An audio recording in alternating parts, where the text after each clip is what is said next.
പിതാവിന്റെയും പുത്രന്റെയും പരിശുദ്ധാത്മാവിന്റെയും നാമത്തിൽ ആമേൻ.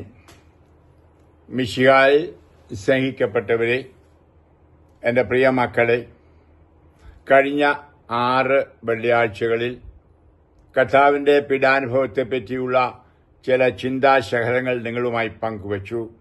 ഇന്ന് ദുഃഖ വെള്ളിയാഴ്ച ആണ്. നിങ്ങൾ ഓരോരുത്തരെയും ഞാനിപ്പോൾ ആത്മന കാൽവരിയിൽ മാതാവിനോട് ചേർത്ത് യേശുവിന്റെ ഏറ്റവും സ്നേഹിക്കപ്പെട്ട ശിഷ്യനായ യോഹന്നാനോടുകൂടി കടന്നു വരാൻ ആഗ്രഹിക്കുന്നു. നമുക്ക് ആ ക്രൂശിതനെ നമുക്ക് ഒന്ന് ഉറ്റുനോക്കാം. നമുക്ക് കാണാൻ സാധിക്കുന്നത് ഉച്ചി മുതൽ കാൽപത്തി വരെ വേദനകൾ സഹിച്ച് മുറിവേറ്റ 5000-ൽ പരം അടികളും ശരങ്ങളും ഏറ്റുകിടക്കുന്ന യേശുക്രിസ്തു, കുന്തത്താൽ തുറക്കപ്പെട്ട ആ ഹൃദയം, രക്തവും ജലവും ഒഴുകുന്ന ആ രംഗം മനസ്സിൽ കാണുക. പ്രിയമുള്ളവരെ, നമുക്കൊന്ന് ധ്യാനിക്കാം. ഇന്ന് ഇത് ദുഃഖവെള്ളിയല്ല, അനുഗ്രഹത്തിന്റെ വെള്ളിയാണ്. നമ്മുടെ ഭാഷയിൽ അങ്ങനെ പറയുന്നു. നമുക്ക് ഇംഗ്ലീഷിൽ ഗുഡ് ഫ്രൈഡേ, നല്ല വെള്ളി എന്നാ പറയുന്നത്. വാസ്തവത്തിൽ നല്ല വെള്ളിയാണ്, അനുഗ്രഹത്തിന്റെ വെള്ളി. അത് ഇന്നാണ് നമ്മുടെ രോഗങ്ങൾ, പാപങ്ങൾ, അസ്വസ്ഥതകൾ എല്ലാം ഏറ്റെടുത്ത് രക്ഷ കർത്താവ് നൽകിയത്. ഈ വെള്ളിയാഴ്ചയ്ക്ക് വേണ്ടിയാണ് കർത്താവ് ലോകത്തിലേക്ക് വന്നത്. അതായത് ലോകത്തിന് രക്ഷ നൽകുവാൻ. മനുഷ്യന് നഷ്ടമായത് ദൈവസാന്നിധ്യമായിരുന്നു. ഈ സാന്നിധ്യം നൽകുവാൻ തന്റെ ഹൃദയം തുറന്നു, ഒരു വഴി തുറന്നു, നമുക്ക് സ്വർഗത്തിൽ പോകുവാൻ. അടയ്ക്കപ്പെട്ട സ്വർഗം തുറക്കപ്പെട്ടു. ഒറ്റ വാക്കിൽ രക്ഷ നൽകിയ വെള്ളി, നല്ല വെള്ളി. നമുക്ക് ധ്യാനിക്കാം. ഞാൻ വായിക്കുന്നു യോഹന്നാൻ അധ്യായം 3 വചനം 13. സ്വർഗത്തിൽ ഇറങ്ങി വന്ന മനുഷ്യപുത്രനല്ലാതെ മറ്റാരും ഇതുവരെ സ്വർഗത്തിൽ കയറിയിട്ടില്ല. മൂശ മരുഭൂമിയിൽ സർപ്പത്തെ ഉയർത്തിയതുപോലെ തന്നിൽ വിശ്വസിക്കുന്നവന് നിത്യജീവൻ ഉണ്ടാകേണ്ടതിന് മനുഷ്യപുത്രനും ഉയർത്തപ്പെടേണ്ടിയിരിക്കുന്നു. ഇതാ കർത്താവ് കാൽവരിയിൽ കുരിശിൽ ഉയർത്തപ്പെട്ടിരിക്കുന്നു 3 ആണികളിൽ. നമുക്ക് ആ രംഗം മനസ്സിൽ കൊണ്ടുവരാം. ഗലാത്യർക്കെതിരെ ലേഖനം അധ്യായം 3 പൗലോസ്ലീഹ പറയുന്ന പോലെ, ആരാണ് കൂടോത്രം ചെയ്ത് ക്രൂശിതനായ യേശുവിനെ നിന്റെ മനോമുഖരത്തിൽ നിന്ന് മാറ്റിയത്? ഒരു ക്രിസ്ത്യാനിയുടെ മുമ്പിൽ എപ്പോഴും കാണേണ്ടതാണ് ക്രൂശിതനായ ഈശോ. വേറൊരു പ്രസംഗത്തിൽ എവിടെയോ ഞാൻ പറഞ്ഞതുപോലെ, ഒരു ക്രിസ്ത്യാനി ഏതെങ്കിലും പടമോ രൂപമോ ഉണ്ടാക്കുന്നെങ്കിൽ ആദ്യം ഉണ്ടാക്കേണ്ടത് ക്രൂശിതന്റേതാണ്. അതാണ് ഓർക്കേണ്ടത്. അത് ആ രൂപമുണ്ടാക്കാനോ അതിനെ ചുംബിക്കാനോ അല്ല ഞാൻ ഈ പറയുന്നത്. ഇത് ഹൃദയത്തിൽ ഉണ്ടാവണം. അതിനുവേണ്ടിയാണ് നമ്മൾ രൂപങ്ങളൊക്കെ ഉണ്ടാക്കുന്നത്. ഈശോയുടെ ആ പങ്കപ്പാടിനെ പറ്റി ഓർക്കാനും ധ്യാനിക്കാനും. ആ കർത്താവിനെ മനസ്സിൽ ധ്യാനിക്കാം. ഒരിക്കലും ക്രൂശിതനെ മനസ്സിൽ നിന്ന് കളയാതെ കണ്ട്. പ്രിയപ്പെട്ടവരെ, ഞാൻ പലപ്പോഴും എന്റെ മനസ്സിൽ 24 മണിക്കൂറിലും എന്നെ പോലെ എന്റെ മനസ്സിൽ കാണുന്ന 1-2 ഭാഗങ്ങൾ ഞാൻ നിങ്ങളോട് അത് പങ്കുവയ്ക്കുവാൻ ആഗ്രഹിക്കുക ആണ്. ഒന്ന്, നമ്മൾ വായിക്കുന്നത് സങ്കീർത്തനം 129:3. സങ്കീർത്തനം 129 വചനം 3. ഉഴവുകാർ എന്റെ മുതുകിൽ ഉഴുന്നു, അവർ നീളത്തിൽ ഉഴുവ് ചാല് കീറി. ഒരു പക്ഷേ നിങ്ങളൊക്കെ കണ്ടത്തിൽ കൃഷിക്കാരെങ്ങനെയാണ് ഉഴുകുന്നത് എന്ന് കണ്ടു കാണും. അതാരാ വെള്ളമുള്ള ഈർപ്പമുള്ള മണ്ണിങ്ങനെ മുറിഞ്ഞ് കേക്കൊക്കെ റൊട്ടിയൊക്കെ മുറിച്ചതുപോലെ. പ്രിയപ്പെട്ടവരെ, കർത്താവിന്റെ മുതുകും ശരീരം മുഴുവൻ അപ്രകാരം മാന്തി കീറി.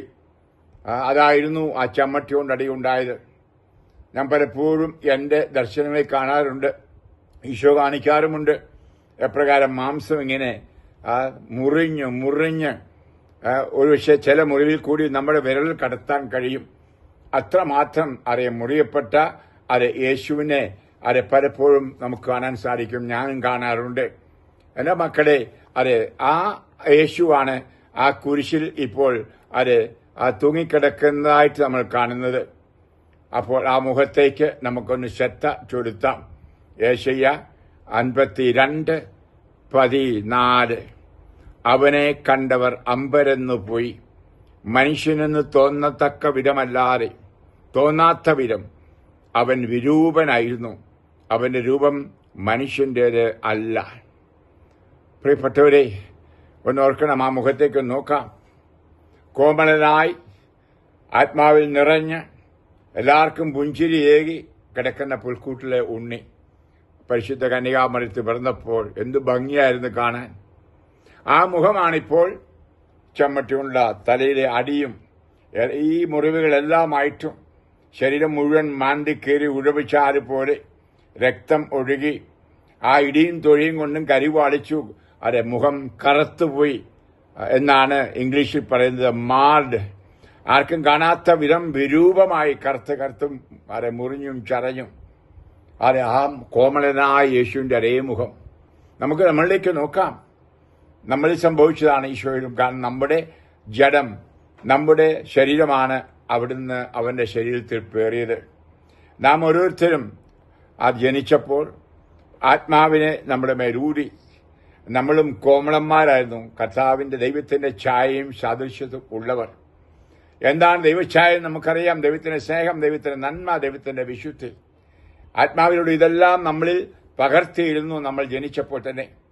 ജ്ഞാനസ്ഥാനം സ്വീകരിച്ചപ്പോൾ അത് ശക്തമായി ദൈവത്തിന്റെ മകനും മകളുമായി തീരാൻ കഴിഞ്ഞു. കൃപ നിറഞ്ഞവളായി തീർന്നു, നിറഞ്ഞവൻ ആയിത്തീർന്നു. അങ്ങനെ പ്രശോഭിക്കുന്ന കൃപ നിറഞ്ഞ ഒരു വ്യക്തിയായിരുന്നു ഞാൻ. ഇപ്പോൾ എന്നെ തന്നെയാണ് ഈശോയുടെ മുഖത്ത് ഞാൻ കാണേണ്ടത്. കാരണം അതെന്റെ ശരീരമാണ്, എന്റെ മുഖമാണ്.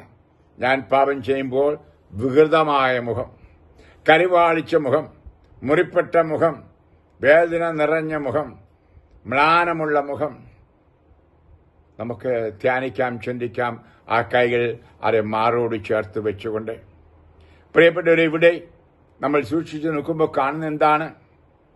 അത് എല്ലാ മുറിവുകളിൽ കൂടിയും ചോര ഒഴുകുന്നുണ്ട്. എന്നാൽ അവിടെ ഒരു പ്രത്യേക മുറിവുണ്ട്. ആ മുറിവ് ഹൃദയത്തിലാണ്. ഒരു പട്ടാളക്കാരൻ വന്ന് കുന്തം കൊണ്ട് കുത്തിയെന്നും അപ്പോൾ ജലവും ചോരയും നീരും ഒഴുകിയെന്നും യോഹന്നാൻ എഴുതിയ സുവിശേഷം 19:34 നമ്മൾ വായിക്കുന്നു. നമുക്കറിയാം, ചോര ജീവനാണ്. ഇനി മാത്രമല്ല, ജീവജലമാണ് പരിശുദ്ധാത്മാവ്. ഈ രണ്ടും അവിടെയാണ്. അതുവഴിയായി സഭ സ്ഥാപിക്കപ്പെടുന്നു. അവിടെയാണ് വിശുദ്ധ കുർബാന സ്ഥാപിക്കപ്പെടുന്നത്. നമുക്കറിയാം, നമ്മൾ പെസഹ വ്യാഴാഴ്ച ആ ഈശോയുടെ പെസഹ ആചരണം നടത്തിയപ്പോൾ നമ്മൾ ധ്യാനിച്ച ഇതാണ്. അതായത് ഈശോ കുർബാന സ്ഥാപിച്ചു, പൗരോഹിത്യം സ്ഥാപിച്ചു. ഇനി രണ്ടും കൂടെ കൂടിയതാണ് ദൈവബലി എന്ന് പറയുന്നത്. അതായത് പെസഹായി സംഭവിച്ചതും കുരിശിൽ സംഭവിച്ചതും ഒന്നിച്ച് ആഘോഷിക്കുന്നതാണ് ദൈവബലി എന്ന് പറയുന്നത്. ഇവിടെ വെച്ചാണ് കുരിശിൽ വെച്ച് ഈശോ പറയുന്നു, ഇതാ എന്റെ ശരീരം, ഇതാ എന്റെ രക്തം നിനക്കായി. വെറും ശരീരമല്ലേ? ഒന്നാലോചിച്ച് നോക്കണമേ. സയൻസ് പോലും, ശാസ്ത്രം പോലും പറയുന്നു അത് കർത്താവിന്റെ ഹൃദയമാണെന്ന്. കത്തോലിക്ക സഭയിൽ നടന്നിട്ടുള്ള 153 വിശുദ്ധ കുർബാനയുടെ അത്ഭുതങ്ങൾ, അതിലെ അപ്പം ശരീരമായി മാറിയ ഭാഗം ശാസ്ത്രജ്ഞന്മാർ വിവിധ പരീക്ഷണശാലകളിൽ നോക്കിയപ്പോൾ കണ്ടുമുട്ടിയത്, അതായത് പിടഞ്ഞ് മരിക്കുന്ന ഒരു പുരുഷന്റെ ഹൃദയത്തിന്റെ ഭാഗം. ആ രക്തം AB പോസിറ്റീവ് ഗ്രൂപ്പ് ഈശോയുടെ തന്നെ രക്തം. ഓരോ ബലിയിലും അതാണ് മക്കളെ സംഭവിക്കുന്നത്. ഇത് എന്റെ ശരീരമാകുന്നു, ഇതെന്റെ രക്തമാകുന്നു എന്ന് വൈദികൻ പറയുമ്പോൾ അപ്പം മുഴുവനും, അപ്പത്തിന്റെ സത്ത മുഴുവനും, ആ വീഞ്ഞിന്റെ സത്ത മുഴുവനും ശരീരവും രക്തമാകുന്നു. അത് സത്താപരമായ മാറ്റം, വസ്തുഭേദം എന്ന് പറയുന്നു. എന്ന് പറഞ്ഞാൽ ആ വചനങ്ങൾ ഉച്ചരിച്ച ശേഷം അൽത്താരയിൽ അപ്പമില്ല, വീഞ്ഞില്ല, യേശുവിന്റെ ശരീരവും രക്തവും മാത്രം. ഇപ്രകാരം സംഭവിച്ച 153 അത്ഭുതങ്ങൾ പരിശോധിച്ച നാസ്തികര് പോലുമായ ശാസ്ത്രജ്ഞന്മാർ പറഞ്ഞതാണ്. ഓരോ ബലിയിലും അത് വെറും ശരീരമായിട്ടല്ല മാറുന്നത്, ഈശോയുടെ ഹൃദയമായിട്ടാണ്. ഹൃദയം സ്നേഹമാണ്. അത് അവസാനം വരെ തനിക്കുള്ളവരെ സ്നേഹിച്ച കർത്താവ് തന്റെ ഹൃദയം മുറിച്ചു തരുന്നു, നമുക്ക് ഭക്ഷിക്കാൻ, പാനം ചെയ്യുവാൻ. ഇവിടെയാണ് പ്രിയമക്കളെ വിശുദ്ധ കുർബാന. അതാ ഇന്നലെ നമ്മൾ പെസഹ വ്യാഴാഴ്ച ആഘോഷിച്ച ആ സംഭവവും ഇന്നത്തെ സംഭവവുമായി അഭേദ്യ ബന്ധമാണ്. 1 കൊറിന്തോസ് അധ്യായം 11:26 പൗലോസ് വ്യക്തമായി പറയുന്നു, നിങ്ങൾ അവിടുത്തെ ശരീരം ഭക്ഷിക്കുകയും രക്തം പാനം ചെയ്യുമ്പോൾ എന്ന് പറഞ്ഞാൽ നിങ്ങൾ ബലി അർപ്പിക്കുമ്പോൾ അവിടുത്തെ മരണമാണ് അവിടുത്തെ രണ്ടാമത്തെ ആഗമനം വരെ നിങ്ങൾ പോഷിക്കുന്നത്. അപ്പോൾ ഈശോയുടെ മരണമാണ് ദിവ്യബലി. ഹല്ലേലൂയ. പ്രിയപ്പെട്ടവരെ, ഇത് മനസ്സിലാക്കിയിരിക്കണം. അതുകൊണ്ടാണ് അത് കുരിശും ബലിയുമായുള്ള ബന്ധം, ആഴമായ ബന്ധം. അതുകൊണ്ടാണ് എല്ലാവരും ഞാൻ പറയും, എപ്പോഴും നിങ്ങളുടെ കയ്യിൽ ഒരു കുരിശ് രൂപം ഉണ്ടായിരിക്കട്ടെ, മാറ്റരുതേ.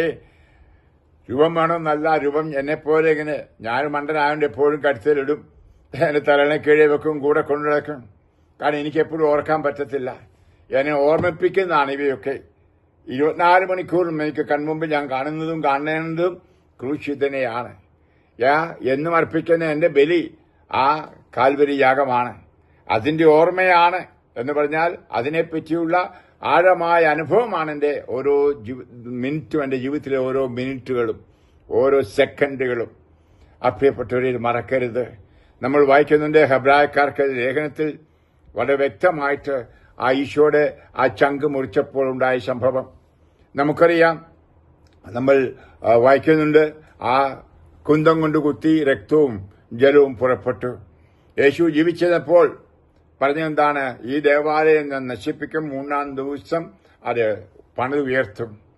നമുക്കറിയാം, ഈശോയെ വിധിക്കാനായി ന്യായാധിപ സംഘത്തിന്റെ മുമ്പിൽ കൊണ്ടുവന്നപ്പോൾ ഒരു കള്ളസാക്ഷ്യം എന്ന് പറഞ്ഞ ഇതായിരുന്നു, ഇവൻ ഇങ്ങനെ പറഞ്ഞവനാണ്. പ്രിയപ്പെട്ടവരെ, യോഹന്നാൻ വ്യക്തമായിട്ട് അധ്യായം 2 പറയുന്നുണ്ട്, അത് തന്റെ തന്നെ ശരീരത്തെപ്പറ്റിയാണ് പറഞ്ഞതെന്ന് ശിഷ്യന്മാർക്ക് പിന്നീട് മനസ്സിലായി എന്ന് പറഞ്ഞാൽ അപ്പോൾ മനസ്സിലായില്ലായിരുന്നു. പരിശുദ്ധാത്മാവിനെ പെന്തക്കോസ്തായി സ്വീകരിച്ചു കഴിഞ്ഞപ്പോൾ ആത്മാവ് വ്യക്തമായി ഈശോ അന്ന് പറഞ്ഞ ഇതായിരുന്നു, തന്റെ ശരീരത്തെപ്പറ്റിയാണ്, തന്റെ ശരീരമാണ് മുറിയപ്പെടുന്നത് എന്ന്. ആ മുറിഞ്ഞ ശരീരമാണ്, ആ മുറിഞ്ഞ ദേവാലയമാണ് നമ്മൾ ഇപ്പോൾ കാൽവരിയിൽ കാണുന്നത്. ഹെബ്രായർ അധ്യായം 10-19 മുതൽ വചനങ്ങൾ. പ്രിയ സഹോദരീ സഹോദരങ്ങളെ, യേശുവിന്റെ രക്തം മൂലം വിശുദ്ധ സ്ഥലത്തേക്ക് പ്രവേശിക്കുവാൻ നമുക്ക് മനോധൈര്യമുണ്ട്. എന്തെന്നാൽ തന്റെ ശരീരമാകുന്ന വിരിയിലൂടെ അവൻ നമുക്കായി നവീനവും സജീവമായ ഒരു പാത തുറന്ന് തന്നിരിക്കുന്നു. ഹല്ലേലൂയ. ആ ദൈവഭവനത്തിന്റെ മേൽനോട്ടക്കാരനായി നമുക്കൊരു മഹാപുരോഹിതനുമുണ്ട്. അതിനാൽ വിശ്വാസത്തിന്റെ ഉറപ്പുള്ള സത്യഹൃദയത്തോടെ നമുക്ക് അടുത്തു ചൊല്ലാം. ഇതിന് ദുഷ്ടമനസാക്ഷിയിൽ നിന്ന് നമ്മുടെ ഹൃദയത്തെ വെടിപ്പാക്കുകയും ശരീരം ശുദ്ധജലത്താൽ കഴുകുകയും വേണം. ഹെബ്രായർ അധ്യായം 10-19 മുതൽ വചനങ്ങളാണ് മക്കളെ ഞാൻ വായിച്ചത്. അപ്പോൾ നമ്മൾ കാണുന്നത് യേശുവിന്റെ ശരീരമാകുന്ന ദേവാലയം. പൗലോസ് പറഞ്ഞില്ലേ, 1 കൊരിന്ത്യർ 3:15-16 നമ്മുടെ ശരീരം അവിടുത്തെ വസിക്കുന്ന ആലയമാണ്. ആ ഈശോയുടെ ശരീരത്തെ ഇന്ന് നോക്കി നമ്മൾ പൊട്ടിക്കരഞ്ഞ് ധ്യാനിക്കുമ്പോൾ ഓർക്കണം, ആ ശരീരം നിന്റെയും എന്റെയും ശരീരമാണ്.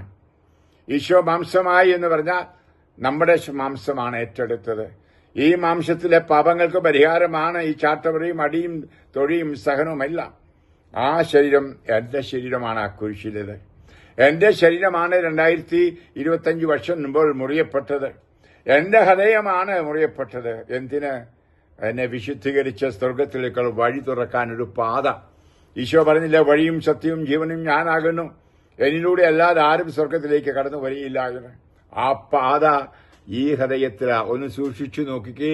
ഈശോയുടെ ഹൃദയത്തിൽ ആ മുറിവിലേക്ക്, ആ ജീവന്റെ നദിയിൽ അവിടെ കുളിച്ച് ശുദ്ധീകരിക്കണം മനസ്സാക്ഷിയ മക്കളെ. അതുകൊണ്ടാണ് ഈ നോയമ്പ് കാലത്തൊക്കെ അനുദപിക്കണമെന്നും കുമ്പസാരിക്കണം എന്നൊക്കെ പറഞ്ഞതിന് ഉദ്ദേശം ഇതാണ്. വെറുതെ അല്ല. നമ്മുടെ ക്രിസ്തീയ ജീവിതം എപ്പോഴും ഇപ്രകാരം കഴുകപ്പെട്ട ജീവിതം, വിശുദ്ധീകരിക്കപ്പെട്ട ജീവിതമായിരിക്കണം. അതിനാണ് ഈശോ ശംഖ് പൊട്ടിച്ചത്. അതിനുവേണ്ടിയാണ് ആ ശംഖ് തന്നെ തിന്നാൻ വിശുദ്ധ കുർബാനയിൽ തരുന്നത്, ആ രക്തം തന്നെ കുടിക്കാൻ തരുന്നത്, നമുക്ക് ജീവനുണ്ടാകാൻ. നമ്മൾ വായിക്കുന്നുണ്ട് യോഹന്നാൻ 10:10, നമുക്ക് ജീവനുണ്ടാകാൻ സമർത്ഥമായ ജീവൻ നൽകാൻ അവിടെ നീ ലോകത്തിലേക്ക് വന്നത്.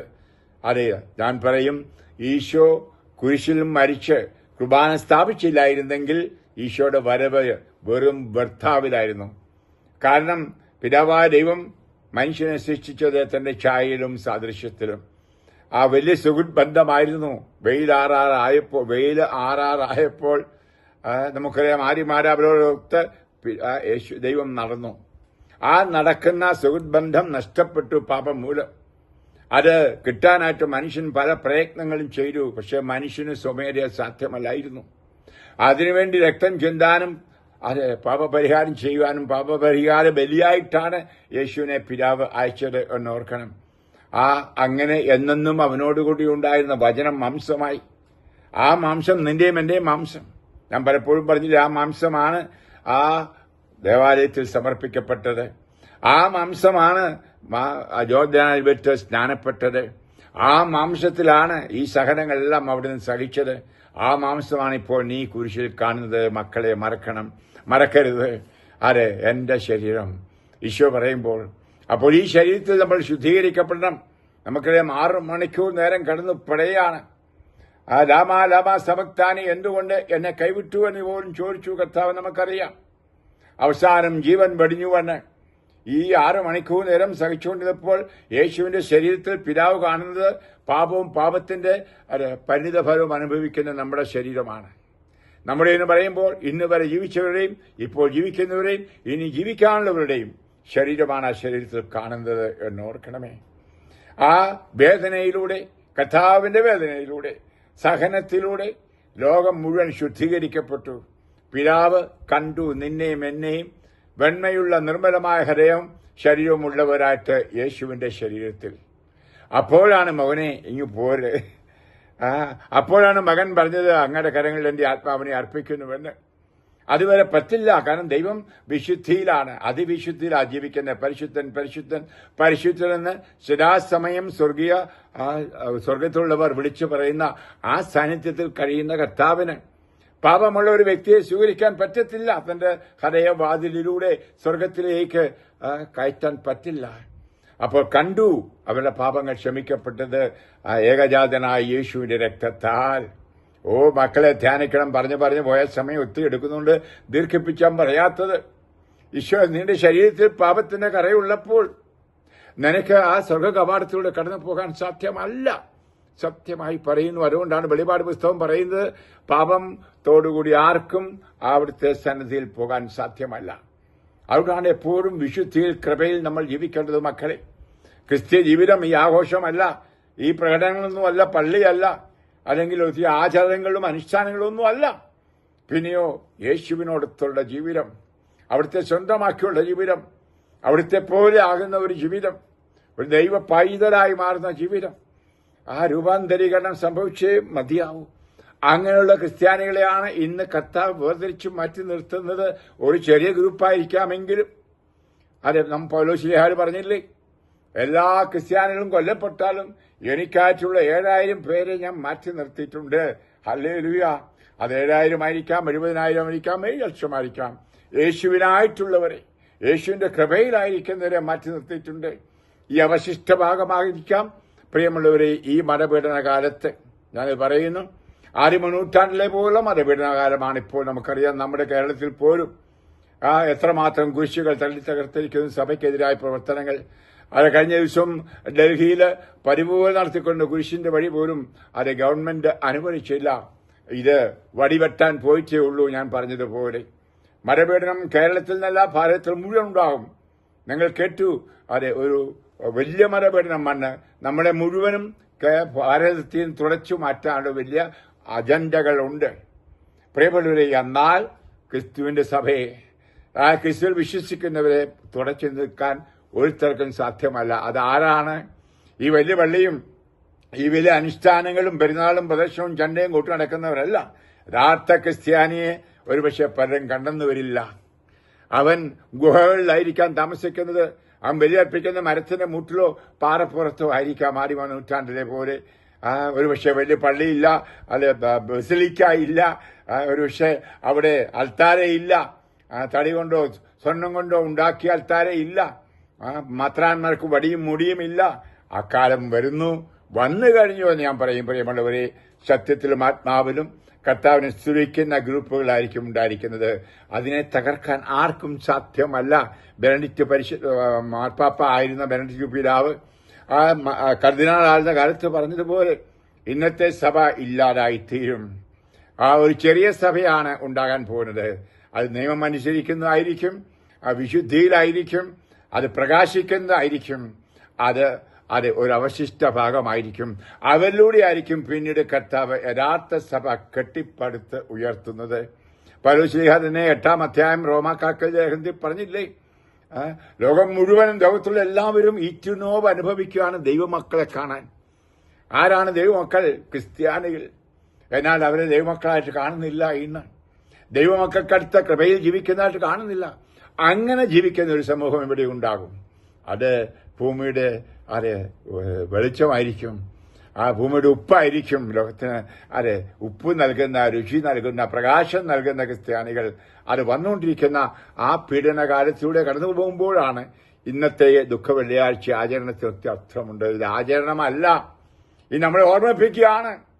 ഇതുതന്നെയാണ് നീയും നിന്റെ കുടുംബത്തിലുള്ളവരും അത് സഹിക്കേണ്ടത്. ഇന്നും ആ കുരിശുപത്തെ മുത്താൻ വരുന്നവർ പ്രാർത്ഥിക്കുന്ന, എന്റെ ദൈവമേ, എന്റെ മകനൊരു വീസ കിട്ടണമേ, അയർലൻഡിൽ പോകാൻ ഇടയാക്കണേ, അമേരിക്കയ്ക്ക് വിടണമേ, ഒരു കാർ മേടിക്കാൻ, ഒരു വീട് മേടിക്കാൻ, ബിസിനസ് തുടങ്ങാൻ അനുഗ്രഹിക്കണേ. ഭൗമിക കാര്യങ്ങൾക്ക് അല്ലേ ഇന്നും നമ്മൾ പ്രാർത്ഥിക്കുന്നത്. എന്റെ കർത്താവേ, എന്നെ വിശുദ്ധീകരിക്കണമേ, നിങ്ങളുടെ ശരീരത്തിലൂടെ എന്നെ ശുദ്ധീകരിച്ച് പുറത്തിരിക്കണമേ എന്ന് പ്രാർത്ഥിക്കുന്ന എത്ര പേരുണ്ട് ഇന്ന് ഈ കേരളത്തിലോ ഭാരതത്തിലോ ലോകത്തിലോ? പ്രിയപ്പെട്ടവരെ, ചിന്തിക്കണമേ. നമുക്ക് വിശുദ്ധിയിലാകണം. ഈ വിശുദ്ധിയുള്ള വിജ്ഞാനികളാണ് ഇനി ലോകത്തിന്റെ ഭാവിയെ നിർണയിക്കുന്നത്. ജ്ഞാനത്തിന്റെ പുസ്തകം 6-ാം അധ്യായം 24 വായിക്കുന്ന പോലെ ജ്ഞാനികളുടെ എണ്ണം വർദ്ധിക്കുന്നത്. ജ്ഞാനികൾ എന്ന് പറഞ്ഞാൽ യേശുവിനെ അറിയുന്നവർ എന്ന് പറഞ്ഞാൽ യേശുവുമായി ബന്ധപ്പെട്ട് ഒരു സുഹൃത്ത് ബന്ധമുള്ള രക്ഷിക്കപ്പെട്ടവരുടെ കാര്യമാണ് പറയുന്നത്. അവരാണ് ലോകത്തിന്റെ സുരക്ഷിതത്വം. ഹല്ലേലൂയ. ഞാൻ പല വീഡിയോകളിൽ പറഞ്ഞ പോലെ ക്രിസ്ത്യാനികളായിരിക്കും ഈ ലോകത്തെ ഭരിക്കുന്നത്. ആ ക്രിസ്ത്യാനികൾ എന്ന് പറയുന്ന ഇന്നത്തെ ക്രിസ്ത്യാനികളായിരിക്കില്ല. ഈശോ കണിശമായിട്ടും തിളപ്പിച്ച് ഉള്ള എണ്ണയിലിട്ട് വറുത്ത് ശുദ്ധീകരിക്കുന്നത്. അത് നമുക്കറിയാം. എപ്രകാരം സ്വർണം ഉണ്ടാക്കുന്നവർ, ആഭരണം ഉണ്ടാക്കുന്നവർ ആ ലോഹം തിളപ്പിച്ച് ഒരു പക്ഷേ 1000-ഓ 2000-ഓ സെന്റിഗ്രേഡ് ആകുമ്പോൾ ആ ലോഹം നല്ലപോലെ തിളങ്ങും. ആ സ്വർണ്ണപ്പണിക്കാരൻ നോക്കുമ്പോൾ അവന്റെ മുഖം കാണും. അതുപോലെ യേശുവിന്റെ മുഖം കാണുന്നവരായിട്ട് നമ്മളെ ശുദ്ധീകരിച്ചു കഴിയുമ്പോൾ, ശുദ്ധീകരണത്തിന്റെ ആ തീയിലൂടെ ഈ മതപീഡനത്തിലൂടെ കടന്നു കഴിയുമ്പോൾ കർത്താവിന്റെ യഥാർത്ഥ ഭക്തർ, യേശുവിന്റെ യഥാർത്ഥ അനുഗാമികൾ, യേശു സ്ഥാപിച്ച സഭയുണ്ടായിരിക്കും. ഇന്ന് കാണുന്നത് യേശു സ്ഥാപിച്ച സഭയല്ല. യേശു സ്ഥാപിച്ച സഭയെ കാണേണ്ടത് യേശുവിന്റെ സഭ ആരംഭിക്കുന്ന കുരിശിൽ ആണ്. ഞാൻ പറഞ്ഞല്ലോ, ആ ചങ്ക് പൊട്ടിയപ്പോൾ, ആ ചങ്ക് നൽകിയപ്പോൾ, ആ രക്തം നൽകിയപ്പോൾ. ഇനി ഞാൻ വായിക്കാം ഒരു ഭാഗം കൂടി, സമയം കുറവാണ് എങ്കിലും. മത്തായി എഴുതിയ സുവിശേഷത്തിന്റെ 27-ാം അധ്യായത്തിൽ യേശുവിന്റെ മരണത്തെപ്പറ്റിയുള്ള ഭാഗം. മത്തായി 27-ാം അധ്യായം 45 മുതൽ വചനങ്ങൾ നമ്മൾ വായിക്കുന്നു. ലാമാ സമക്താനി, എന്നെ കൈവിട്ടോ എന്ന കർത്താവ് യേശു പിതാവിനോട് ചോദിക്കുന്ന ഭാഗം. ഇനിയും അതിനുശേഷം ചോദിക്കുന്നു, എന്തുകൊണ്ട് എന്നെ ഉപേക്ഷിച്ചു? അതായത് നമ്മൾ പാപത്തിലായിരിക്കുമ്പോഴത്തെ സ്ഥിതിയാണ് ആ വിളിച്ചു പറച്ചിൽ. കാരണം ഒരു പാപി ദൈവത്തിൽ അകറ്റപ്പെട്ടവനാണ്, അകന്നിരിക്കുന്നു, ഉപേക്ഷിക്കപ്പെട്ടവൻ, തിരസ്കരണം. അതാണ് പർദീസായിലുണ്ടായത്. ദൈവമുള്ള ഐക്യം നഷ്ടപ്പെട്ടപ്പോൾ മനുഷ്യനുണ്ടായത് നിനക്കും എനിക്കും ഉണ്ടായിക്കൊണ്ടിരിക്കുന്നതും. പാപത്തിന്റെ പരിണിതഫലം ദൈവത്തിലുള്ള മാറ്റി നിർത്തപ്പെടലാണ്. അതാ വലിയ പാപമാണ് യേശു ഏറ്റെടുത്തത് 2000 കൊല്ലങ്ങൾക്ക് മുമ്പ്. മക്കളെ, മനസ്സിലാക്കണമേ ആഴത്തിൽ. ഇനിയും അവിടെ വെച്ച് ആ യേശുവിന്റെ ശരീരത്തിൽ ശുദ്ധീകരിക്കപ്പെട്ടു. ഇനി സംഭവിച്ചത് ഞാനൊന്ന് വായിക്കട്ടെ. അതായത് 51 മുതൽ വചനങ്ങൾ, 50 മുതൽ വചനങ്ങൾ. യേശു ഉച്ചത്തിൽ നിലവിളിച്ചുകൊണ്ട് ജീവൻ വെടിഞ്ഞു. അപ്പോൾ ദേവാലയത്തിലെ തിരശീല മുകൾ മുതൽ താഴെ വരെ 2 കീറി. ഭൂമി കുലുങ്ങി, പാറകൾ പിളർന്നു, ശവകുടീരങ്ങൾ തുറക്കപ്പെട്ടു. നിദ്ര പ്രാപിച്ചിരുന്ന പല വിശുദ്ധന്മാരുടെയും ശരീരങ്ങൾ ഉയർപ്പിക്കപ്പെട്ടു. പുനരുത്ഥാനത്തിന് ശേഷം അവർ ശവകുടീരങ്ങളിൽ നിന്ന് പുറത്തു വന്ന വിശുദ്ധ നഗരത്തിൽ പ്രവേശിച്ച് പലർക്കും പ്രത്യക്ഷരായി. യേശുവിന് കാവൽ നിന്നിരുന്ന ശതാധിപനും അവന്റെ കൂടെ ഉണ്ടായിരുന്നവരും ഭൂകമ്പവും മറ്റു സംഭവങ്ങളും കണ്ട് അത്യധികം ഭയപ്പെട്ടു. സത്യമായവൻ ദൈവത്തിന്റെ പുത്രനായിരിക്കുന്നു എന്ന് പറഞ്ഞു. ഗലീലായിലുള്ള യേശുവിനെ അനുഗമിച്ചവരും അവരെ ശുശ്രൂഷ ചെയ്തിരുന്നവരുമായ അനേകം സ്ത്രീകൾ അകലെ ഇക്കാര്യങ്ങൾ നോക്കിക്കണ്ടുകൊണ്ടിരുന്നു. പ്രിയപ്പെട്ടവരെ, ഒന്ന് ചിന്തിക്കാം, അവിടെ സംഭവിച്ചത് എന്തെന്ന്. ആദ്യമായിട്ട് നമ്മൾ കാണുന്നത് എന്താണ്? ദൈവാലയത്തിന്റെ തിരശീല കീറപ്പെട്ടു. ഹല്ലേലൂയ. ഞാൻ പറഞ്ഞല്ലോ, ഹെബ്രായക്കാർക്ക് ലേഖനം വായിച്ചല്ലോ, അത് ആ തിരശീല മാറിയതുകൊണ്ട് നമുക്ക് അത് അവിടുത്തെ സന്നിധിയിൽ പ്രവേശിക്കാൻ കഴിയുന്നു. യേശുവിന്റെ ശരീരമാകുന്ന ആ തിരശീല മുറിയപ്പെട്ടു. അതാണ് അത്. ഞാൻ പറഞ്ഞു കഴിഞ്ഞതാണ്, ആവർത്തിക്കുന്നില്ല. അപ്പൊ യേശുവിന്റെ ശരീരമാകുന്ന ആ തിരശീലയിലൂടെ അതിവിശുദ്ധിയിലേക്ക് നമ്മൾ കടന്നു കയറണം. നമുക്കറിയാം, ജൂതന്മാരുടെ ദേവാലയത്തിന് 3 ഭാഗമുണ്ടായിരുന്ന പോർട്ടിക്കോയും നടുമുറ്റവും അതുപോലെ വിശുദ്ധിയുടെ സ്ഥലവും. വിശുദ്ധിയുടെ സ്ഥലത്തിൽ ഒരിക്കൽ മാത്രമേ പുരോഹിതൻ ആടിന്റെ രക്തവുമായി പോകുള്ളായിരുന്നു. ഇപ്പോൾ നമുക്കെല്ലാം അവിടെ സ്വതന്ത്രമായിട്ട് പോകാൻ വിരിയും കട്ടനും എല്ലാം എടുത്ത് കളഞ്ഞത്.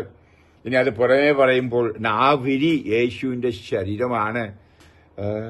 അത് നമുക്കറിയാം, ആ ഈശോയുടെ ആ ശരീരത്തിലൂടെയാണ് നമ്മൾ സ്വർഗത്തിൽ പോകേണ്ടതും.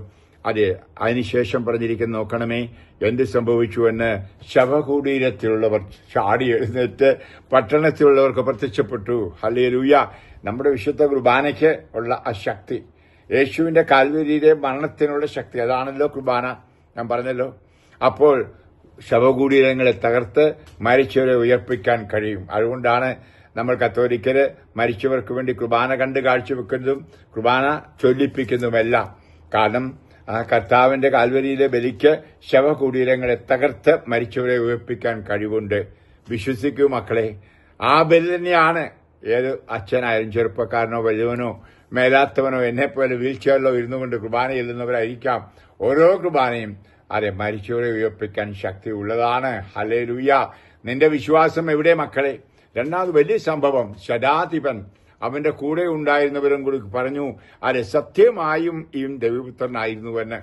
ആ പത്രോസ്ലീഹ ചെസറിയ ഫിലിപ്പിൽ വെച്ച് പറഞ്ഞ പോലെ സത്യമായും അങ്ങ് ജീവിക്കാൻ ദൈവത്തിന്റെ പുത്രനാകുന്നു. അതാണല്ലോ പത്രോസിനെയും കൂട്ടരെയും രക്ഷപ്പെടുത്തിയത്. അതേ വാക്കുകളാണ് ഇവിടെ ഉപയോഗിച്ചിരിക്കുന്നത്. അത് എന്താ പറഞ്ഞത്? ഭയപ്പെട്ടുകൊണ്ട് പറഞ്ഞു, ഇവൻ ദൈവപുത്രനായിരിക്കുന്നു. ഇതാണ് വിശ്വാസം. ശതാധിപൻ എന്ന് പറഞ്ഞാൽ 100 പട്ടാളക്കാരുടെ മേധാവി. അപ്പോൾ 101 പട്ടാളക്കാരാണ് ഏറ്റു പറയുന്നത്. എന്ന് പറഞ്ഞാൽ സഭ ആരംഭിച്ചു. ഹല്ലേലൂയ. ഈശോയുടെ ഹൃദയം മുറിഞ്ഞപ്പോൾ ഇതാ 100-ലധികം പേര്, വേറെയും അനുഭവം കാണും അവിടെ ഉണ്ടായിരുന്നവർ, എഴുതപ്പെട്ട ഒരു പ്രത്യേകം എടുത്ത് അത് സുവിശേഷകൻ പറയുകയാണ്. 101 പേര് ആ സമയത്ത് മുട്ടയെന്നുണ്ട് യേശു കർത്താവ് ഏറ്റു പറഞ്ഞു. ആ ജീവന്റെ ജലമഗ്ന പരിശുദ്ധാത്മാവ് ഹൃദയത്തിൽ വീണപ്പോൾ 1 കൊറിന്തോസ് 12-ാം അധ്യായം 3 പറയുന്ന പോലെ യേശു കർത്താവിന്റെ ആത്മാവില്ലാതെ ഒരുവനും യേശു കർത്താവ് ഏറ്റു പറയാൻ പറ്റൂല. ഹല്ലേലൂയ. പ്രിയപ്പെട്ടവരെ, അവിടെ വെച്ച് തന്നെ ആത്മാവിനെ സ്വീകരിക്കണം. യഥാർത്ഥ പെന്തക്കോസ്ത ഈശോയുടെ ഹൃദയത്തിൽ നടക്കുകയാണ്. കാൽവരിയിലാണ് പെന്തക്കോസ്ത, കാൽവരിയിലാണ് സഭ ആരംഭിക്കുന്നത്, കാൽവരിയിലാണ് ബലി, കാൽവരിയിലാണ് സഭയുടെ എല്ലാത്തിന്റെയും റൂട്ട്, മൂലം. ഹല്ലേലൂയ. അതിനുശേഷമാണ് ബാക്കിയെല്ലാം. അതിനുശേഷം ബലിയർപ്പിച്ച് നമുക്കറിയാം ഗുഹയിലും വീട്ടിലും ഒക്കെ ആയിരുന്നു. ഓക്കെ പ്രിയമുള്ളവരെ, അതിലേക്കുള്ള തിരിച്ചറിവിന്റെ ഈറ്റുനോവാണ് ഇന്ന് ലോകത്തിൽ സംഭവിച്ചുകൊണ്ടിരിക്കുന്ന മരപീഡനങ്ങളും വേദനകളുമെന്ന് മനസ്സിലാക്കാൻ ഇടയാകട്ടെ ഈ വെള്ളിയാഴ്ചയെങ്കിലും. പ്രിയമുള്ളവരെ, അതിൽ വേറൊരു കാര്യം പറഞ്ഞിരിക്കുന്നതാണ്. അത് അർത്ഥമെന്താണ്? എത്ര പാറ പോലെ കഠിനഹൃദയമുള്ളവരെയും വിശുദ്ധ കുർബാനയ്ക്ക് രക്ഷിക്കാൻ കഴിയും. അവർക്ക് വേണ്ടി ബലിയർപ്പിക്കൂ. ഉദാഹരണമായിട്ട് പൈശാചിക ബന്ധനത്തിലായിരിക്കാം. ഒരു പക്ഷേ കർത്താവിന്റെ വിശ്വാസം നഷ്ടപ്പെട്ട നിന്റെ ഭാര്യയോ ഭർത്താവോ മകനോ മകളോ ആയിരിക്കാം. ഭക്തിയോടെ ആ കാൽവരി ബലിയിൽ പങ്കുകൊള്ളൂ, സമർപ്പിക്കൂ. കർത്താവിന്റെ മരണത്തിന് ഹൃദയം പാറയായവരെ കൂടി പൊട്ടിച്ചു തകർക്കാൻ കഴിയും. അതായത് കല്ലറ പൊട്ടിക്കാൻ മാത്രമല്ല, പിന്നെയോ കഠിനമായിരിക്കുന്ന ഹൃദയപാറകളെ പൊട്ടിക്കാനും രക്ഷിക്കാനും അവനെ ഉയർപ്പിക്കാൻ ജീവനിലേക്ക് കൊണ്ടുവരാനും കർത്താവിന്റെ ബലിക്ക് കഴിവുണ്ട് എന്ന് കാണിക്കുകയാണ്. അതായത് ജീവിക്കുന്നവരെയും മരിച്ചവരെയും ഉജ്ജീവിപ്പിക്കാൻ കഴിവുള്ളതാണ് അത് വിശുദ്ധ കുർബാന, അത് വിശുദ്ധ ബലി, അത് കർത്താവിന്റെ ബലി. അതേ ബലി 2000 കൊല്ലങ്ങൾക്ക് മുമ്പ് അർപ്പിക്കപ്പെട്ട അതേ ബലിയാണേ. അത് ഞാൻ പറഞ്ഞു കഴിഞ്ഞല്ലോ. എന്റെ മക്കളെ, ഒന്നുകൂടി ആ വിശ്വാസത്തിൽ നിങ്ങൾ ആഴപ്പെടണമേ എന്ന് പ്രാർത്ഥിക്കുകയാണ്. പ്രിയപ്പെട്ടവരെ, നമുക്ക് അവിശ്വാസികളാകാതിരിക്കാൻ ശ്രമിക്കാം. പൗലോസ്ലീഹ 1 കൊരിന്ത്യർ അധ്യായം 11 ആ കുർബാന സ്ഥാപനത്തെപ്പറ്റി പറയുന്നത് നമുക്കറിയാം. ആദ്യം എഴുതപ്പെട്ട ഭാഗമാണിത്. അതായത് മത്തായോ യോഹന്നാനൊക്കെ എഴുതുന്നതിന് മുമ്പ് വിശുദ്ധ കുർബാനയെപ്പറ്റി ആദ്യം എഴുതിയത് പൗലോസാണ്. കാരണം അവന്റെ മാനസാന്തരം എല്ലാം കഴിഞ്ഞപ്പോൾ, കാരണം അവസാനത്തെ അത്താഴത്തിൽ അവൻ കൂടെ ഇല്ലായിരുന്നല്ലോ. അന്ന് തനി കടിച്ച പൊട്ടാത്ത യഹൂദനായിരുന്നു അവൻ. ക്രിസ്ത്യാനികളെ ഇല്ലാതാക്കാൻ ശ്രമിച്ചവനായിരുന്നു. ഇന്നും അതുപോലെ ക്രിസ്ത്യാനിറ്റി വേണ്ട എന്ന് പറയുന്നവരുണ്ട്.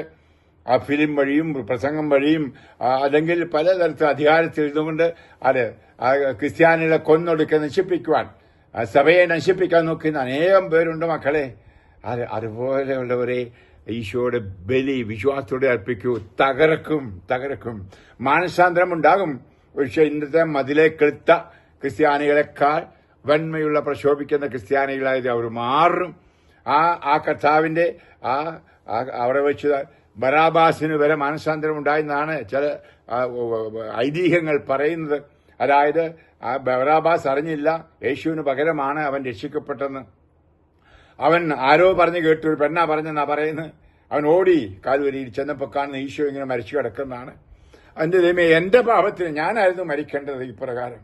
അതിനുവേണ്ടിയാണല്ലോ, കാരണം അവർ സമകാലീനർ ആയിരുന്നു എന്നോർക്കണം. അപ്പോൾ എന്റെ പാപമാണല്ലോ ഏറ്റെടുത്തത്. ആ നല്ല കള്ളനും അത് തന്നെയാ ചിന്തിച്ചത്. അതെ, ഇവൻ നീതിമാനായിരുന്നു, എന്നാൽ ഞങ്ങൾ പാപികൾ, ഞങ്ങളുടെ പാപത്തിന് ശിക്ഷ അനുഭവിക്കാം. അതുകൊണ്ടാണ് ഇന്ന് നീ എന്റെ കൂടെ പർദീശയിൽ ഉണ്ടായിരിക്കും നല്ല കള്ളനെ കേൾക്കാൻ പറ്റിയത്. ഈ ബറാബാസും അവിടെ ആ കുരിശിന്റെ അടിച്ചെന്ന് തല അടിച്ച് കരഞ്ഞു എന്നാ പറയുന്നത്. അവന്റെ തലയിലേക്ക് രക്തവും ജലവും വീണെന്നും അവൻ മാനസാന്തരപ്പെട്ട് ആദിമസഭയിൽ ഓടി നടന്ന് വചനം ഘോഷിച്ചവനായിരുന്നുവെന്നും ഒരു ട്രഡീഷൻ, ഒരു കഥയുണ്ട്. സത്യം നമുക്കറിഞ്ഞൂടാ. പക്ഷെ ഒന്ന് പറയാം, ആ ബറാബാസ് നീയും ഞാനുമാണ്. നമ്മുടെ പാപങ്ങളാണ് ഏറ്റെടുത്തത്. നമ്മളും കുരിശിന്റെ അടുക്കൽ വന്ന് തലയിട്ടടിച്ച് ഈശോയുടെ മുറിവിനെ നോക്കിയല്ല അനുകമ്പ കാണിക്കേണ്ടത്, കണ്ണീരൊഴുക്കേണ്ടത്. എന്റെ നിജസ്ഥിതി ഓർത്തുകൊണ്ട് എന്നത്തെ പാപത്തിന്റെ സാഹചര്യത്തിൽ ജീവൻ നഷ്ടപ്പെട്ട വ്യക്തിയായിത്തീരുന്ന ഞാനാണ് തലയടിച്ച് പറയുന്നത്, എന്റെ കർത്താവേ, എനിക്ക് വേണ്ടി മരിച്ച കർത്താവേ, അങ്ങേ പ്രതി ജീവിക്കാൻ ശക്തി തരണമേ, അനുഗ്രഹം തരണമേ എന്ന് നമ്മൾ വായിക്കുന്നുണ്ട്. 11 അധ്യായം 1 കൊരിന്ത്യർ. അതായത് ഹൃദയത്തിൽ വിശുദ്ധി കൂടാതെ കണ്ട് പാപത്തോടുകൂടി ശരീരവും രക്തവും സ്വീകരിച്ചാൽ നിത്യനാശം കൈവരുന്നു. അതുകൊണ്ട് പലരും രോഗികളും ബലഹീനരും മരിച്ചു പോകാനും ഇടയായി എന്ന് നമ്മൾ വായിക്കുന്നു. 1 കൊരിന്ത്യർ അധ്യായം 11, 27 മുതൽ 29 വരെ വചനങ്ങൾ. ഇന്ന് എത്രയോ പേരാണ് അപ്രകാരം ബലിയർപ്പിക്കുന്നത്. സ്നേഹമില്ലാത്ത ബലി സ്നേഹത്തിന്റെ ബലിയാണ്. ഈശോ അത്രമാത്രം സ്നേഹിച്ചു. നമ്മൾ വായിക്കുന്നു യോഹന്നാൻ എഴുതിയ സുവിശേഷം അധ്യായം 3:14. അങ്ങനെ തന്റെ ഏകജാതനെ നൽകുവാൻ, ആ നൽകലാണ് നമ്മൾ കുരിശിൽ കാണുന്ന മക്കളെ. ആ മകനെ നൽകിക്കൊണ്ടുള്ള സ്നേഹം പ്രകടിപ്പിക്കൽ, ആ ഹൃദയം നൽകുന്ന സ്നേഹം. നമുക്കറിയാം ഹൃദയം സ്നേഹത്തിന്റെ ഇരിപ്പിടമാണ്. അപ്പോൾ ആ സ്നേഹബലിയാണ് വിശുദ്ധ കുർബാന. അതുകൊണ്ടാണ് ഈശോ തന്നെ പറഞ്ഞു മത്തായി എഴുതിയ സുവിശേഷം 5:24, ബലിയർപ്പിക്കാൻ നിങ്ങൾ വരുമ്പോൾ ആർക്കെങ്കിലും നിന്നോട് വിരോധമുണ്ടെന്ന് തോന്നിയാൽ ബലിവസ്തു അവിടെ ഉപേക്ഷിച്ചിട്ട് പോയി വന്ന് രമ്യപ്പെട്ട് ബലിയർപ്പിക്കൂ. ഹല്ലേലൂയ. നിനക്ക് വിരോധമുണ്ടെന്നല്ല, നിന്നോട് വിരോധമുള്ളവരോടും രമ്യപ്പെടണം. ആ രമ്യപ്പെടൽ ആവശ്യമാണ്. അതുകൊണ്ടാണ് വിശുദ്ധ ബലിയുടെ ആരംഭത്തിൽ രമ്യപ്പെടലിന്റെ ഒരു സമയമുണ്ട്. ലത്തീൻകാര് ഞാൻ പിഴയാളി എന്ന് പറഞ്ഞ പ്രാർത്ഥന ചൊല്ലും. ഇസ്രോ മലബാറുകാരാണെങ്കിൽ വേറൊരു പ്രാർത്ഥന അറിയാം, അനുരജ്ഞിതരായി തീർന്നിടാം.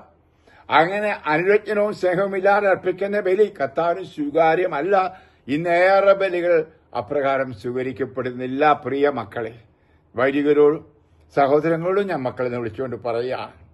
കാരണം ഈ പണക്കവും ആ വഴക്കും തീരാനുള്ള കുർബാനകൾ വെറുതെ കർമ്മങ്ങൾ മാത്രം, ചടങ്ങ് മാത്രം, ഒരു അനുഗ്രഹം ഉണ്ടാകിയില്ല. കാരണം ആ ബലികളൊന്നും കർത്താവിന്റെ അടുക്ക ചെന്നിട്ടില്ല. അത് മേശക്കടി കിടക്കുകയാണ്, ആൾത്താരടി കിടക്കുകയാണെന്ന് ഞാൻ പറയും. ഈശോയ്ക്ക് സ്വീകരിക്കാൻ പറ്റില്ല. കാരണം യേശു സ്നേഹമാണ്. അതുകൊണ്ടാണ് നമുക്ക് ആ 11 അധ്യായം വായിക്കണം. നിങ്ങളെപ്പോഴും കൊരിന്ത്യർക്ക് ലേഖനം. നിങ്ങൾക്ക് സ്നേഹിച്ചതിന് വരാൻ പറ്റില്ലെങ്കിൽ വീട്ടിൽ ഇരുന്ന് തിന്നോന്നാ പറഞ്ഞത്. എന്നുപറഞ്ഞാൽ പള്ളി വരണ്ട, കുർബാനയ്ക്ക് വരണ്ട, ഈ രമ്യത കൂടാതെ വരണ്ട എന്നാ പറഞ്ഞിരിക്കുന്നത്. അതിനുശേഷമാണ് പറഞ്ഞിരിക്കുന്നത് ഇങ്ങനെ സ്വീകരിച്ചാൽ അത് നിന്റെ സർവനാശവുമാണ്, നിത്യതയുണ്ടാകില്ല. ഇവിടെ വെച്ച് തന്നെ രോഗികളാവും ബലഹീനരാകും എല്ലാം പറഞ്ഞിരിക്കുന്നത്. 2 വചനമല്ല, അത് ഓർക്കണമേ. നമ്മൾ യോഹന്നാൻ എഴുതിയ സുവിശേഷത്തിന്റെ 13-ാം അധ്യായം 27 വചനത്തിൽ കാണുന്നു, അപ്പക്കഷണം തിന്നതിനെ തുടർന്ന് സാത്താൻ യൂദാസിന്റെ ഉള്ളിൽ പ്രവേശിച്ചു. ഹല്ലേലൂയ. നമ്മൾ വിശുദ്ധ കുർബാന സ്വീകരിക്കുന്നത് എന്തിനാണ്? യേശുവിനെ പോലായിത്തീരാൻ, യേശുവിന്റെ മനോഭാവമുള്ളവരായിത്തീരാൻ. നമുക്കറിയാം, നമ്മൾ അങ്ങനെ വിശ്വസിക്കുന്നത്. എന്നാൽ സംഭവിക്കുന്ന പലർക്കും അതല്ല. യേശുവിന്റെ ശരീരവും രക്തവും തിന്നുമ്പോൾ പിശാചായിട്ട് മാറും. കാരണം പിശാച് ഉള്ളിൽ കയറുന്നു. ഭാര്യയോട് വെക്കം, ഭർത്താവിനോട് വെക്കം. അത് നമ്മൾ കണ്ടില്ല, ചില ചേട്ടത്തിമാര് ചേട്ടന്മാര് പള്ളി വലിയ ഭക്തിയോടെ വന്ന ആരാധനയൊക്കെ നടത്തി കുർബാനയെ സ്വീകരിച്ച് വീട്ടിൽ ചെല്ലുമ്പം ജീവിത പങ്കാളിയോട് മക്കളോട് അടി പിടി കുളി, ഉടനെ തന്നെ കള്ളു കുടിക്കുന്നു. ഇതൊക്കെ നമ്മുടെ കേരളത്തിൽ തന്നെ നടക്കുന്ന സംഭവങ്ങളാണ് ഞാൻ പറയുന്നത് മക്കളെ. അതൊക്കെ പറയാണ് അവർ നിത്യനാശത്തിന് അർഹരായിരിക്കുമെന്ന്. വെടിപ്പുള്ള ഹൃദയത്തോടെ ശുദ്ധ മനസ്സാക്ഷിയോട് വേണം ആ ഹൃദയ കവാടത്തിൽ കടന്നു വരാനായിട്ട്.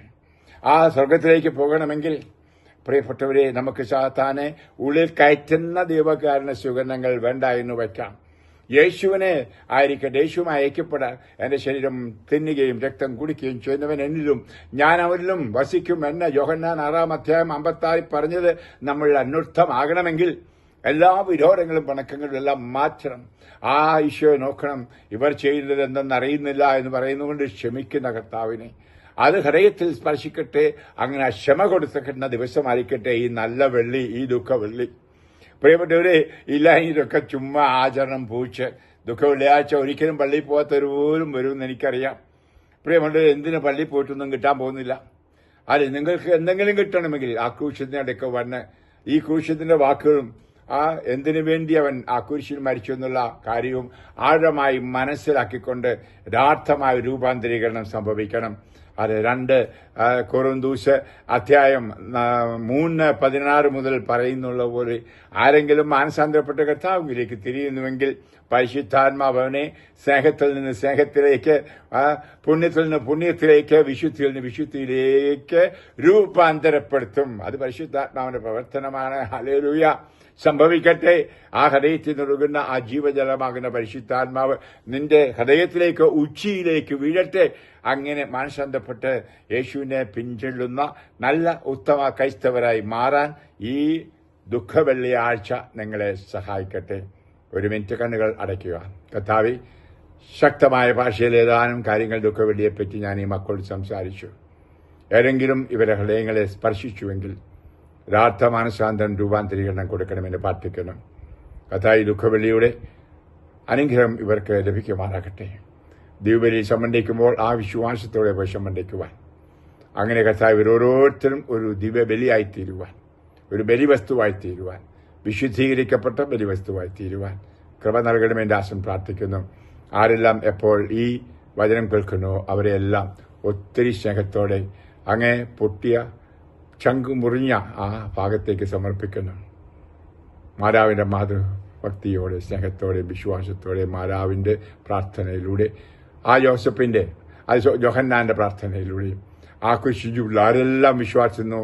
ഒരു ശതാധിപന്മാരുടെ 100 പേരും കൊടുന്ന അവരുടെ വിശ്വാസം കൊടുക്കൂ. ഇവരെ രക്ഷിക്കണമേ വിശ്വസിക്കുന്ന ഭാവി. അത് ഒരു പക്ഷെങ്കിൽ ബെനഡിക്റ്റ് പിതാവ് പറഞ്ഞ 16-ാം പിതാവ് പറഞ്ഞതുപോലെ ഒരു പക്ഷേ അവശിഷ്ട ഭാഗമായിരിക്കാം ഇനിയും ഉണ്ടാകുന്നത്. ഞാൻ ഈ പറയുന്ന വാക്കുകൾ ഇവരെ തെരഞ്ഞെടുക്കാൻ വിശുദ്ധിയിലായിരിക്കുന്ന ഒരു സഭയായിരിക്കാം കുരിശിലൂടെ ഇനി മെനഞ്ഞെടുക്കുന്നത്. ഈ ദുഃഖ വെള്ളിയാഴ്ചയ്ക്ക് ഏറെ അർത്ഥമുണ്ട്. അത് 2033 ഞങ്ങൾ യഥാർത്ഥ ജൂബിലി ആഘോഷിക്കാൻ പോകുന്നത്. ആ സമയത്തേക്ക് എനിക്ക് തോന്നുന്നു ഈ സഭ ഇല്ലാതായിത്തീരും. ഇന്നത്തെ സഭ ഈ പ്രകടനങ്ങളും ആഘോഷങ്ങളും വിശ്വാസം എല്ലാം പോകും.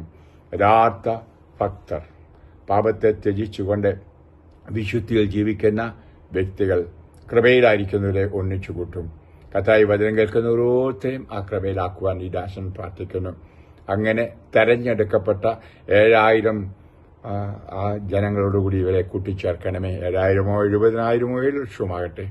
ഇവരോരോരുത്തരെയും സമർപ്പിച്ചുകൊണ്ട് ഞാൻ ആശീർവദിക്കുകയാണ്, അനുഗ്രഹിക്കുകയാണ്. പിതാവിന്റെയും പുത്രന്റെയും പരിശുദ്ധാത്മാവിന്റെയും നാമത്തിൽ ആമേൻ. പ്രിയപ്പെട്ടവരെ, നിങ്ങളെല്ലാവർക്കും, എന്റെ സ്നേഹിതരെ, ഉപകാരികൾ, എന്നെ കാണുന്നവരെ, എന്റെ പുസ്തകം വായിക്കുന്നവരെ, എന്റെ വീഡിയോ കേൾക്കുന്നവർ, എന്റെ ധ്യാനം കൂടിയ ഒത്തിരി പേരുണ്ട്. നിങ്ങൾ എല്ലാവർക്കും ഈസ്റ്ററിന്റെ മംഗളങ്ങൾ ഞാൻ ആശംസിക്കുന്നു. അതെ, ഈ ടോക്ക് കേട്ട് കഴിയുമ്പോൾ തന്നെ നിങ്ങൾ മനസ്സിൽ പാടുന്ന ഇപ്പം സമയം ഇല്ലാത്തതുകൊണ്ട് ഞാൻ ദീർഘിപ്പിക്കുന്നില്ല. യേശുവിൻ്റെ പിന്നാലെ എന്ന പാട്ട്, അതെ, യഥാർത്ഥത്തിൽ കുരിശിൻ്റെ ജീവിതമാണ്. ഈശോയോട് ചേർന്നുള്ള ജീവിതം, ഈശോയുടെ കൃപയിലുള്ള ജീവിതം.